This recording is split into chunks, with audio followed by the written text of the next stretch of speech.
Fala pessoal, tudo bem com vocês? Bora falar do Timão porque tem coisa acontecendo. Memphis Depay pode deixar o clube nessa janela de transferências. Eu vou te explicar o que está acontecendo. O Igor Coronado também é uma possibilidade, mas tem novidades sobre o Yuri Alberto, tem um derby marcado, tem a biometria do estádio. Novidades, notícias a respeito do Corinthians aqui nesse vídeo. Chega mais, eu sou o Chico Garcia, inscreva-se no canal e vamos juntos.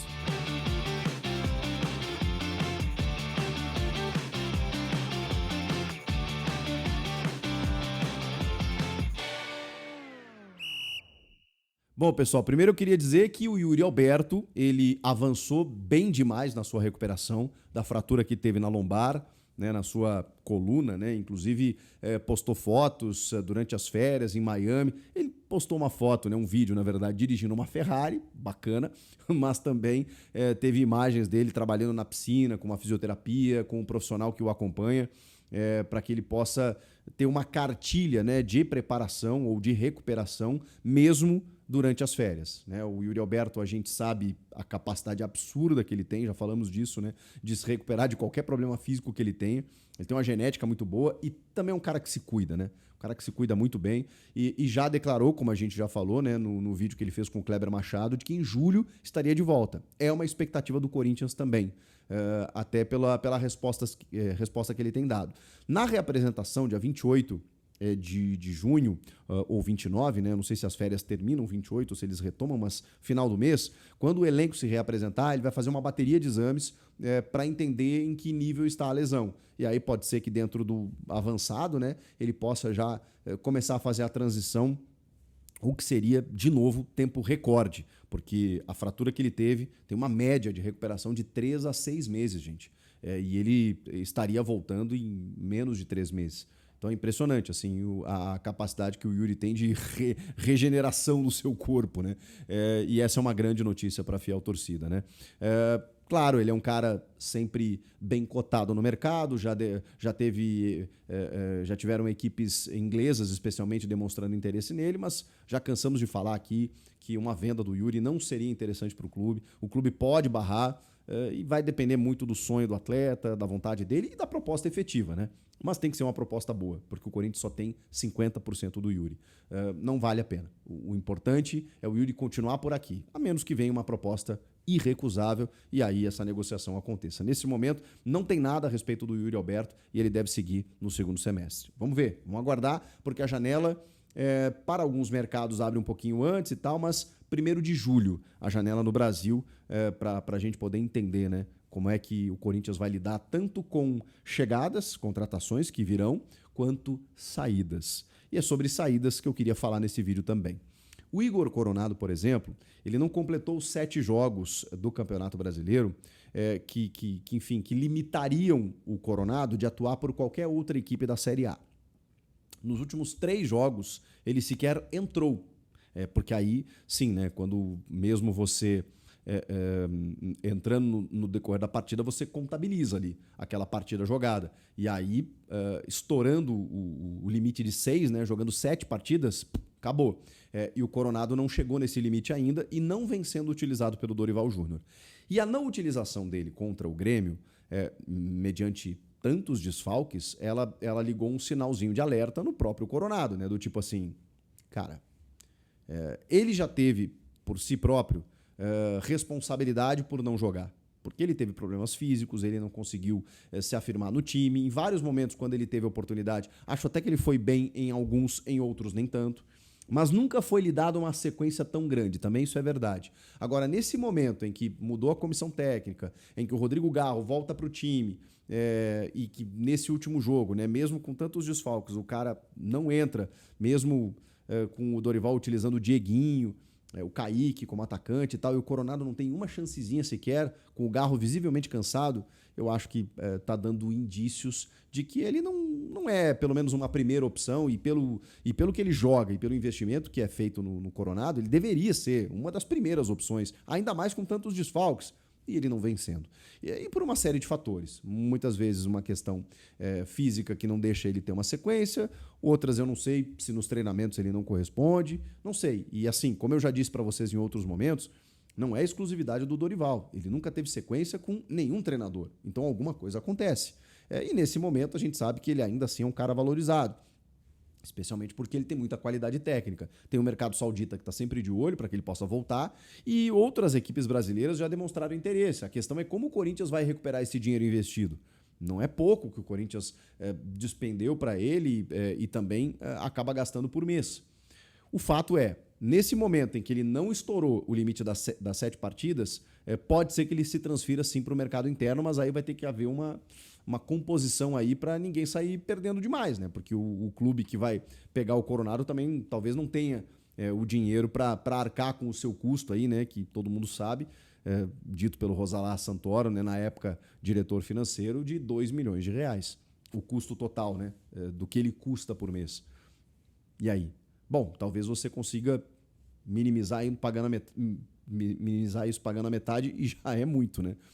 Você chega para um clube e fala assim, você paga 1 milhão, que eu pago outro milhão, eu pago 1 milhão sem que ele jogue aqui, 1 milhão para ele jogar aí. É muito dinheiro. Então, assim, eu não sei como resolver isso, mas é fato que ele está cada vez perdendo mais espaço e que ele tem contrato até a metade de 2026, ou seja, ele está chegando perto aí, dá para dizer assim, do fim do seu contrato e ainda não aconteceu. É outro jogador que pode ser negociado a qualquer momento. E agora vem a informação de Memphis Depay. Eu estou com a notícia aqui porque os jornais turcos eles colocaram o Memphis Depay na mira do Besiktas da Turquia. Simplesmente porque o Besiktas tem lá o centroavante italiano, o Ciro Immobile, que não ganha pouco, não. Ele foi contratado em julho de 2024 e que parece que ele quer sair. E o Besiktas também quer que ele saia. Diante disso, vários atacantes estão sendo especulados, entre eles Memphis Depay, que joga no Corinthians.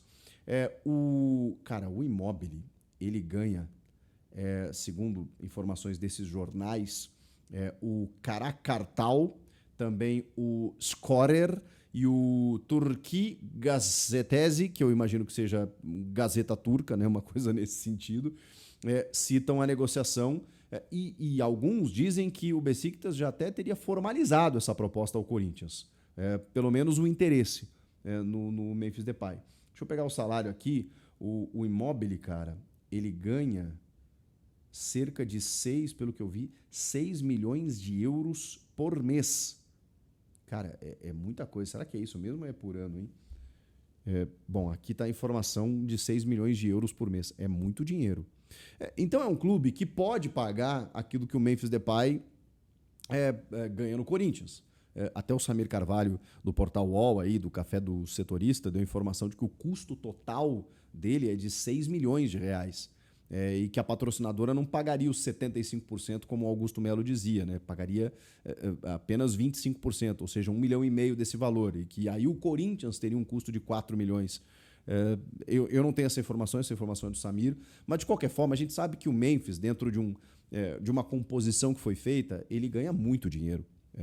Enfim, para você trazer um nome como esse, né, o Corinthians amarrou todas as pontas desse contrato com algumas regalias, né, uma casa que é absurda aqui, num condomínio de luxo em São Paulo, né, uma casa mobiliada, com motorista, com passagens aéreas quando ele precisasse, né, para a família, né, para a Holanda, vai e volta, aquela coisa toda, segurança. Então ele tem uma série de benefícios que geram custo para o clube. Gera um custo para o clube mensal e a patrocinadora ajuda a pagar esse custo até pela visibilidade que ele tem. É um grande jogador, ele tem os seus gatilhos, né, com as assistências, com o título paulista, ele correspondeu também dentro de campo. Se essa conta fecha ou não, aí é outro debate que a gente tem que ter. Eu acho que para você ter um jogador desse porte, você tem que fazer certos investimentos. O grande problema é a atual situação financeira do clube, né? É que talvez o Corinthians não pudesse dar esse salto. Agora, eu sempre falei aqui, o cara foi um responsável direto pelo título paulista, que era um título que o clube não tinha há 6 anos. 2019, no caso, 4 anos, né? 17, 18, 19. 4 anos que não conquistava um campeonato paulista. Então, assim, você não mede de forma direta, muitas vezes, o benefício que isso te traz, em termos de venda de camisa, de associado, de frequência de público, de produtos licenciados, de visibilidade, de patrocínio. O fato do Corinthians não ter sido rebaixado ano passado tem muita interferência do Memphis, muita interferência. Tem do Garro, tem do Yuri, mas tem muito do Memphis. Então você fazer esses investimentos, eles também salvam o clube. Foi por conta disso que o Corinthians foi para a Libertadores.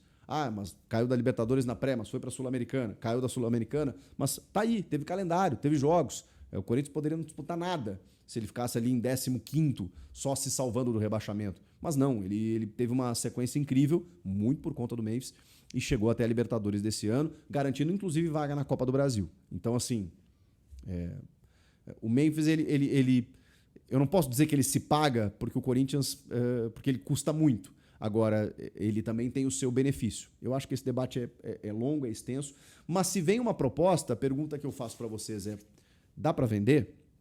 A questão pelo contrato do Memphis que foi revelado aí há pouco tempo, a multa rescisória para clubes do exterior é de 10 milhões de euros. Isso é um valor que qualquer clube médio da Europa pode pagar. E o detalhe, o Memphis embolsa 50% desse valor. 5 milhões de euros vai direto para o bolso do Memphis e o Corinthians pega só 5 milhões de euros. Isso é ruim? Mas repito, no momento que você faz o contrato, você tem algumas amarras em que você muitas vezes pode perder o negócio se você não ceder nesse sentido. Então, benefício o Corinthians talvez não tivesse se ele negociasse o Memphis agora por 5 milhões de euros, né? 10 milhões no total, 5 milhões para o clube. O que teria talvez é o alívio na folha salarial. O custo-benefício está um pouco complicado, então você reduz esse custo mensal que você está tendo com um grande jogador. Agora, você também não vai ter o benefício de ter o Memphis dentro de campo. Então, tudo isso tem que ser colocado na balança. Dá para buscar um outro nome com valores parecidos no mercado? Um cara que está super adaptado já, que se adaptou com a cidade, com o clube, com a torcida, que já tem bons números. Não sei, é algo a avaliar, mas obviamente quem vai decidir isso, está muito claro, né? É o próprio Memphis Depay. Enfim, mas é uma possibilidade, porque quando os jornais locais começam a colocar do interesse do Besiktas, é claro que tem outros nomes, inclusive a notícia coloca outros jogadores na lista, jogador do Milan, jogador do Mônaco, tem vários jogadores especulados, mas entre eles está o Memphis Depay. E a gente sabe que entre os jogadores que podem deixar o clube nessa janela estão Yuri, Memphis, Garro, Bidon, Coronado, agora que eu citei, são alguns desses atletas que podem deixar o clube. Vamos falar de Copa do Brasil porque foram definidas as datas dos derbys das oitavas de final da Copa do Brasil. A CBF realizou o sorteio dos mandos e o jogo de ida será na Neoquímica Arena no dia 30 de julho, 9h30 da noite, transmissão da televisão, dos streamings aí, quarta-feira, 9h30 da noite, jogo clássico, horário de TV, quarta, 30 de julho. O jogo da volta, Allianz Parque, 7 de agosto, na quinta-feira, também 9h30 da noite, todo mundo transmitindo também, porque, afinal de contas, estamos falando de um Corinthians e Palmeiras, Palmeiras e Corinthians, e você não sabe o que é um Corinthians e Palmeiras, né? Diria Lima Duarte. E para fechar, o Corinthians confirmou a parceria e o início da operação da biometria facial para o sócio-torcedor através da empresa Logitech. Com isso, o sócio fiel torcedor tem que acessar o site lá e fazer aquela biometria facial, né? Aquele registro que muitos sites, né? O próprio site do governo tem, né? Se você já fez, você põe o rostinho lá, faz todo o procedimento para você ter o registro facial e por regulamentação, né? O Corinthians precisaria fazer isso a partir do dia 14 de junho, por uma lei. Então, o próximo jogo na Neoquímica Arena já vai constar essa biometria facial e o clube que não tivesse essa tecnologia seria multado. O clube encerrou a parceria com a BPES, né, que era da antiga gestão, e tinha poucos dias para definir uma nova empresa e, através da Logitech, conseguiu disponibilizar. Não tem mais como você comprar para terceiros, a menos que esse terceiro tenha o registro da biometria facial. Então você tem que ter o registro por CPF ali do rosto, tudo bonitinho, no site do fiel torcedor para comprar ingresso a partir de agora. Acho que é uma tecnologia que vai beneficiar o futebol brasileiro como um todo e o Corinthians confirmou que já tem a tecnologia. Informações do Timão para você, o que vocês acharam de tudo isso, desse vídeo? Comentem aqui, inscreva-se no canal. Eu volto na próxima. Tchau.